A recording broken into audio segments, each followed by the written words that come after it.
Hello বন্ধুরা, আজকে আমি ফার্স্ট ব্লগ বানানো শুরু করছি। সো ব্লগগুলো পুরোটা দেখবেন, দেখে লাইক কমেন্ট শেয়ার করবেন, না শেয়ার করতে হবে কমেন্ট করবেন, ঠিক আছে? তাহলে তো ভাববো যে আপনারা আমার ভিডিওটা দেখছেন। তো আজকে আমাদের ফার্স্ট ব্লগ হচ্ছে, ব্লগের টপিক হচ্ছে আমার মায়ের পাকা চুল বাছা, ঠিক আছে? আমার মা সবসময় যখন একটুখানি বুসে পড়লেই কইবে ও একটু পাকা চুল বেঁচে দে, পাকা চুল বেঁচে দে। আমার একটা ভালো টেকনিক আছে যে পাকা চুল বেঁচে দে, একটা করে পাকা চুল বাঁধলে 1 টাকা করে দেবো।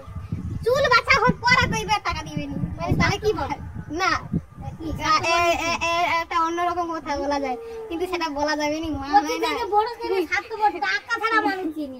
হ্যাঁ, মা হয় না, কোয়া যাবে না, বলা যাবে না, কষ্ট হবে। তাহলে আমার মা আপনারা বলুন, যদি পাকা চুল বাছায় 1 টাকা করে, তাও 1 টাকা 10টা, মাত্র বুঝুন পাকা চুল হয়েছে 100টা, যদি পাকা চুল হয়েছে তাহলে 100 টাকা, তাহলে দিনে 100 টাকা করে কামাই হবে। কিন্তু আমার মা দেয়, লাইফে দেখবনি, লাইফে দেখলে আর বাচ্চা দেয়নি।